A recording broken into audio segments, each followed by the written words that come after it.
Hello students welcome to my SM studio YouTube channel. तो आज आमी पढ़िम तुम्हारे क्लास 6 समाज विचित्रार चैप्टार नम्बर 5 पार्ट 5 दी आछे इयात भारत परिचय और भौगोलिक वैशिष्ट्य। এই चैप्टारखনত थका जीवर क्वेश्चन आछे तुम्हारे अनुशीलनी 1 तुम्हारे क्वेश्चन दी आछे इयाते और এইফালে তোমালোকৰ অনুশীলনী 2 क्वेश्चन दी आछे। এইবাৰ আলোচনা কৰিম আৰু লগতে তোমালোকৰ যিবোৰ ভিতৰুৱা क्वेश्चन আছে এইবোৰ আলোচনা কৰিম যাতে তোমালোকে এক্সামত সকলো क्वेश्चনৰ উত্তৰ লিখি থৈ আহিব পাৰা। ঠিক আছে, এই क्वेश्चनবোৰ मैं आलोचना कर दिम और चैप्टारटोर भितर जीवर इम्पर्टेन्ट क्वेश्चन आछे भितरुवा क्वेश्चन एडिशनल क्वेश्चन এইবোৰো मैं तुम्हालोকক आलोचना कर दिम। ठीक है, तो आहक आमी आलोचना करो आहा।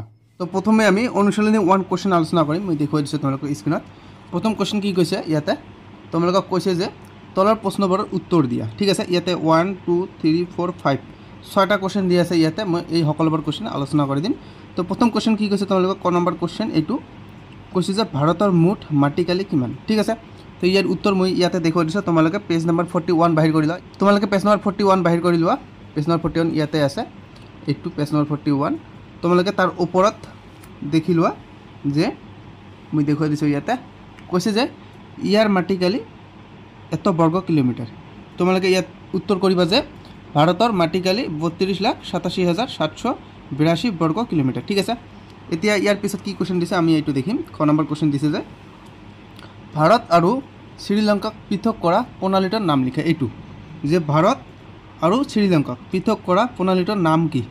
মই ইয়াৰ আগতে এটা তোমালোকক উদাহৰণ দিব খুজিছোঁ যে ভাৰত আৰু শ্ৰীলংকা পৃথক যে হৈছে মই এই ম্যাপটো তোমালোকক দেখুৱাই দিছোঁ। ইয়াতে তোমালোকে দেখিবলৈ পাইছা এই যে গোটেইখিনি আছে এইখিনি আমাৰ হৈছে ভাৰতবৰ্ষ। ঠিক আছে, এই গোটেইখিনি আমাৰ ভাৰতবৰ্ষ। এই সৰুখিনি যে আছে এইটো হৈছে আমাৰ শ্ৰীলংকা। তোমালোকে ইয়াতে বিভাজন দেখিবলৈ পাইছে, পৃথক দেখিবলৈ পাইছে। তো ভাৰত আৰু শ্ৰীলংকা কোনে পৃথক কৰিছে, কোনে বিভাজন কৰিছে এইটো মই তোমালোকক এতিয়া দেখুৱাই দিম। क्वेश्चन যেহেতু কৈছে যে ভাৰত আৰু শ্ৰীলংকাক পৃথক কৰা প্ৰণালীটোৰ নাম কি, তো উত্তৰ ইয়াতে দিয়া আছে মই দেখুৱাই দিছোঁ। তোমালোকে পেজ নম্বৰ 41 বাহিৰ কৰিবা। ইয়াতে দিয়া আছে যে শ্ৰীলংকাক মান্নাৰ উপসাগৰ আৰু পোক প্ৰণালীয়ে ভাৰতৰ পৰা পৃথক কৰিছে। যেহেতু তোমালোকক क्वेश्चन কৈছে যে শ্ৰীলংকাক আৰু ভাৰতবৰ্ষক কি প্ৰণালীয়ে, তোমালোকে উত্তৰ অকল দিবা যে পোক প্ৰণালীয়ে।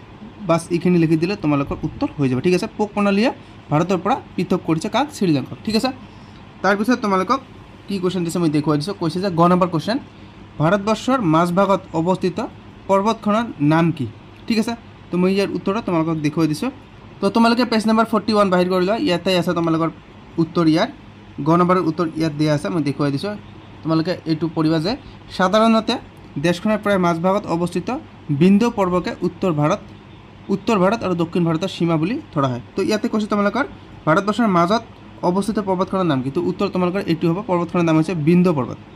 এইখিনি লিখিলে তোমালোকৰ গ নম্বৰৰ উত্তৰ হৈ যাব। ঠিক আছে, বিন্ধ্য পৰ্বতক ভাৰতৰ মাজভাগত অৱস্থিত পৰ্বত বুলি কোৱা হয়। ঠিক আছে, তাৰপিছত ঘ নম্বৰ क्वेश्चन দি আছে উত্তৰ ভাৰত আৰু দক্ষিণ ভাৰতৰ সীমা কি, মোষ্ট ইম্পৰ্টেণ্ট क्वेश्चन।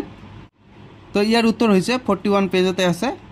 ইয়াত তোমালোকে চাই লোৱা। কৈছে যে সাধাৰণতে দেশখনৰ প্ৰায় মাজভাগত অৱস্থিত বিন্ধ্য পৰ্বতকে উত্তৰ ভাৰত আৰু দক্ষিণ ভাৰতৰ সীমা বুলি কোৱা হয়। ঠিক আছে, তোমালোকক যেহেতু ঘ নম্বৰ क्वेश्चन কৈছে যে উত্তৰ ভাৰত আৰু দক্ষিণ ভাৰতৰ সীমা কি, তো উত্তৰ এইখিনি লিখি দিলে হৈ গ'ল। সাধাৰণৰ পৰা আৰম্ভ কৰি ইয়াতে দেখুৱাই দিছোঁ মই, ইয়াৰ পৰা আৰম্ভ কৰি তোমালোকৰ ইয়াৰ পৰালৈ।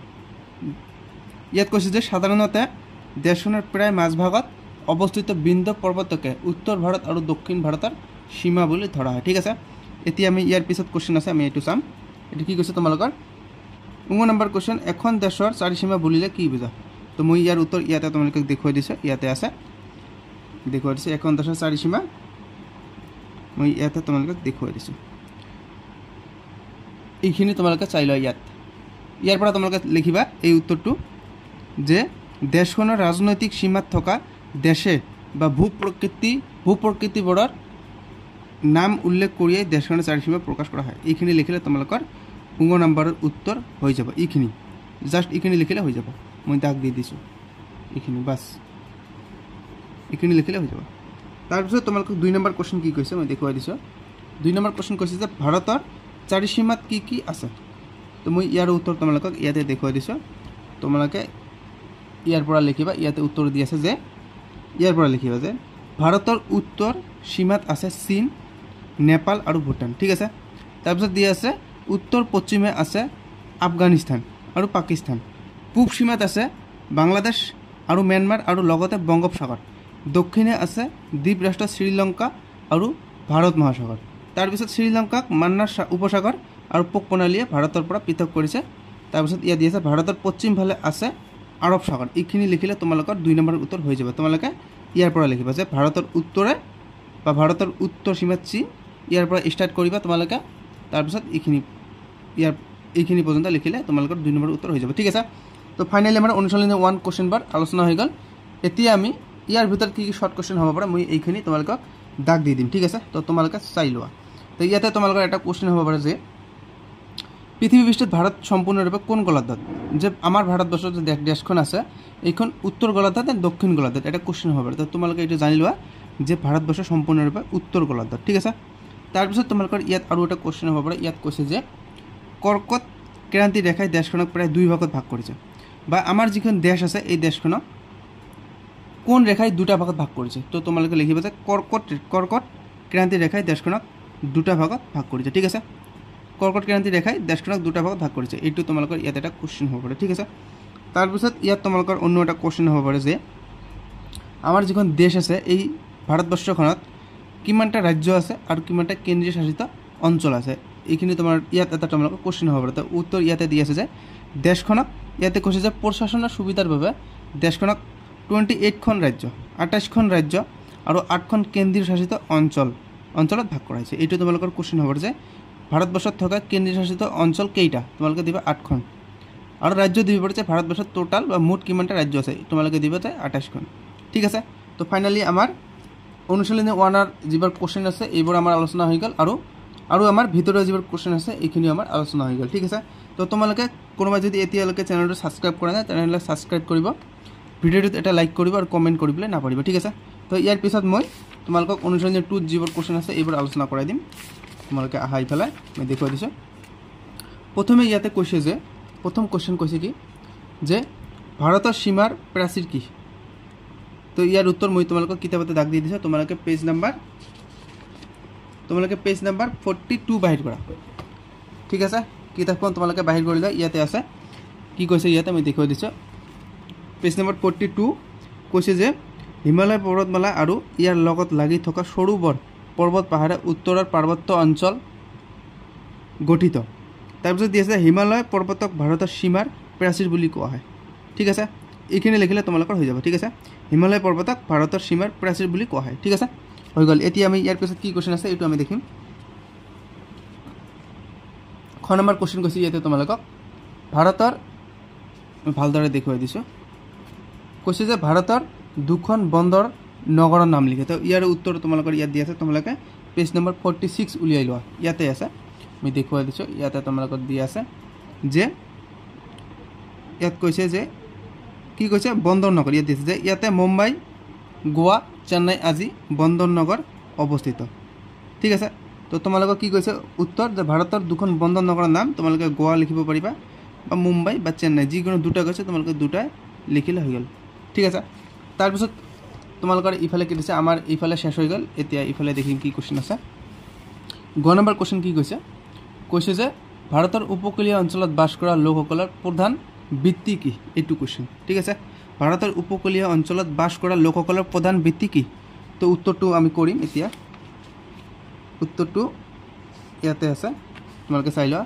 ইয়াতে কৈছে যে উপকূলীয় অঞ্চলৰ কিছু ঠাইত ধান খেতি কৰা হয় যদিও সাগৰীয় মাছ ধৰাটোই ইয়াৰ বাসিন্দাসকলৰ প্ৰধান বৃত্তি তো আমাক যেহেতু কোশ্চেনত কৈছে যে প্ৰধান বৃত্তি কি তোমালোকে লিখিবা যে মাছ ধৰাটোই হৈছে উপকূলীয় অঞ্চলৰ মানুহৰ প্ৰধান বৃত্তি এইখিনি লিখিলে হৈ গ'ল মাছ ধৰাটো ধান খেতি কৰাটো নহয় মাছ ধৰাটো হয় ঠিক আছে এইখিনি লিখিলে হৈ গ'ল তাৰপিছত আমাক কোশ্চেন কি দিছে যে জাৰৱাসকলে ক'ত বাস কৰিছিল এইটো কোশ্চেন জাৰৱাসকলে ক'ত বাস কৰিছিল তো উত্তৰ ইয়াতে দি আছে তোমালোকে পেজ নাম্বাৰ 47 বাহিৰ কৰা ইয়াতে দি আছে আন্দামান নিকোবাৰৰ দ্বীপপুঞ্জত আন্দামানিজ অংগে জাৰৱা আৰু চেণ্টিনেলিজ আদি গোষ্ঠীয়ে বসবাস কৰিছিল ইয়াত আমাক যেহেতু কোশ্চেন কৈছে জাৰৱাসকলে ক'ত বাস কৰিছিল তো তোমালোকে আন্দামান নিকোবৰ দ্বীপপুঞ্জত বাস কৰিছিল ঠিক আছে এইখিনি লিখিলে হৈ গ'ল ইয়াতে আকৌ অন্য ধৰণৰ কোশ্চেন হ'ব পাৰে যেহেতু টেক্সটত কৈছে যে অনুশীলনীত কোশ্চেন কৈছে যে জাৰৱাসকলে ক'ত বাস কৰিছিল তোমালোকে লিখিলে যে আন্দামান নিকোবৰ দ্বীপপুঞ্জত ইয়াতে অন্য কোশ্চেন হ'ব পাৰে যে অংগে সকলে ক'ত বসবাস কৰিছিল বা চেণ্টিনেলিসকলে ক'ত বসবাস কৰিছিল বা কি কৈছে আন্দামানিসকলে ক'ত বসবাস কৰিছিল। তো তোমালোকৰ উত্তৰ কিন্তু একেটাই হ'ব, ঠিক আছে। তোমালোকে এইকেইটা মনত ৰাখিবা যে আন্দামানিজ, অংগে, জাৰৱা আৰু চেণ্টিনেলিছ এই সকলোবোৰে আন্দামান নিকোবৰ দ্বীপপুঞ্জত তেওঁলোকে বসবাস কৰিছিল, ঠিক আছে। তাৰপিছত তোমালোকে কি কুৱেশ্যন আছে মই দেখুৱাই দিছোঁ। তোমালোকক কৈছে যে চমু উত্তৰ বা চমুটো কালিহে কৈছে। প্ৰথমটো কৈছে যে উত্তৰৰ পাৰ্বত্য অঞ্চল, খ নম্বৰ কৈছে যে উত্তৰৰ সমভূমি অঞ্চল, ঘ নম্বৰ কৈছে দাক্ষিণাত্য মালভূমি অঞ্চল আৰু ঘ নম্বৰ কৈছে উপকূলীয় নিম্নভূমি অঞ্চল, ঠিক আছে। তো চমুটো কাপোৰৰ উত্তৰ ইয়াতে দিয়া আছে। ক নম্বৰত দিয়া আছে উত্তৰৰ পাৰ্বত্য অঞ্চল। উত্তৰৰ এই অঞ্চলত হিমালয় পৰ্বতমালা পৰিলক্ষিত হয়, ইয়াৰে জৰিয়তে ভাৰতৰ প্ৰাকৃতিক সীমা নিৰ্ধাৰণ হৈছে। তাৰপিছত খ নম্বৰত দিয়া আছে উত্তৰৰ সমভূমি অঞ্চল। ইয়াতে তোমালোকক দিয়া আছে এই অঞ্চলত গংগা আৰু ব্ৰহ্মপুত্ৰৰ দৰে নদীৰে গঠিত সমভূমি দেখা যায়, উৰ্বৰা মাটি থাকি কৃষিকাজ উন্নত, ঠিক আছে। তো এইখিনিতে তোমালোকক এটা মই অনুৰোধ কৰিছোঁ, তোমালোকে যদি এতিয়ালৈকে চেনেলটো ছাবস্ক্ৰাইব কৰা নাই তেনেহ'লে ছাবস্ক্ৰাইব কৰি ল'ব আৰু ভিডিঅ'টোত এটা লাইক কৰি দিব, ঠিক আছে। তোমালোকক গ নম্বৰত দিছে কি দাক্ষিণাত্য মালভূমি অঞ্চল। ইয়াতে দি আছে তোমালোকৰ উত্তৰখিনি। এই অঞ্চল বিন্ধ্যাচল আৰু সাতপুৰা পৰ্বতৰ দক্ষিণত অৱস্থিত, ইয়াত বহুতো নদী আৰু প্ৰাচীন পাহাৰ আছে। আৰু তোমালোকক ঘ নম্বৰত দিয়া আছে উপকূলীয় নিম্নভূমি অঞ্চল। এই অঞ্চল হিন্দ মহাসাগৰৰ সিপাৰলৈ বিস্তৃত, ইয়াত কৃষিকাজ আৰু মাছ ধৰা মুখ্য বৃত্তি।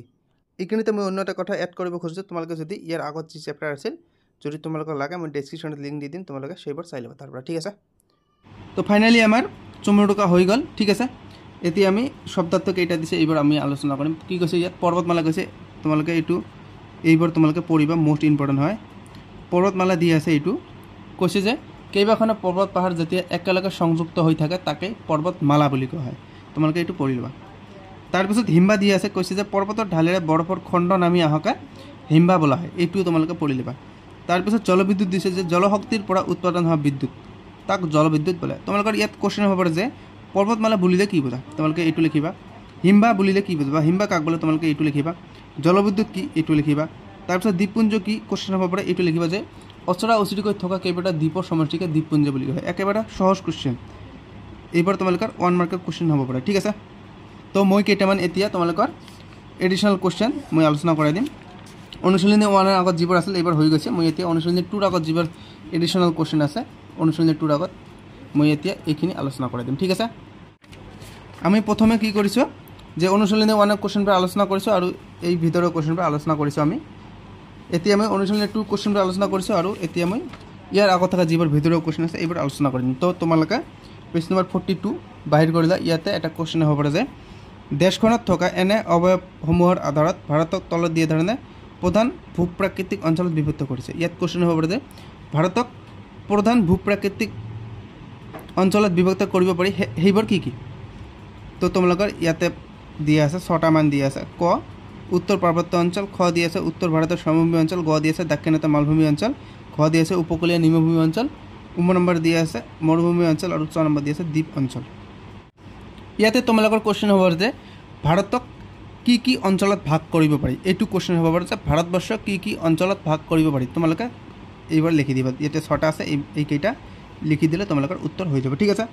তাৰপিছত তোমালোকৰ ইয়াতে এটা কুৱেশ্যন হ'ব পাৰে যে কি কৈছে ইয়াতে পূব পশ্চিমাকৈ দীঘলীয়াকৈ উচ্চতাৰ ভিত্তিত হিমালয় পৰ্বতক 3 শ্ৰেণীত ভাগ কৰা হৈছে, উচ্চ হিমালয়, নিম্ন হিমালয় আৰু কি কৈছে বহি হিমালয়।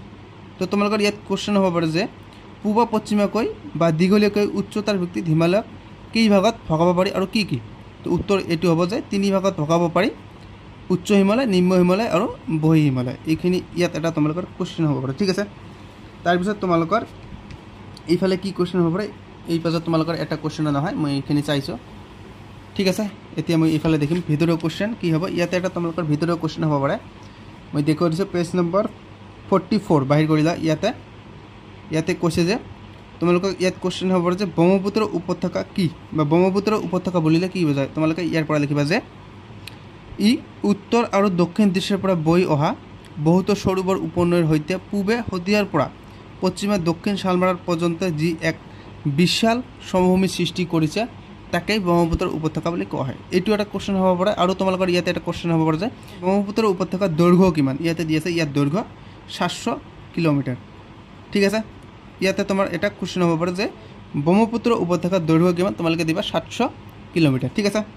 তাৰপিছত তোমালোকৰ ইয়াতে আৰু কোশ্চেন হ'ব পাৰে এই বছৰ তোমালোকৰ কোশ্চেন নহয় ঠিক আছে এইফালে কিবা কোশ্চেন হ'ব মই দেখুৱাই দিছোঁ এইফালে তোমালোকৰ এইফালে কোশ্চেন নহয় জেনাৰেলি তোমালোকৰ এইফালে এটা কোশ্চেন হ'ব পাৰে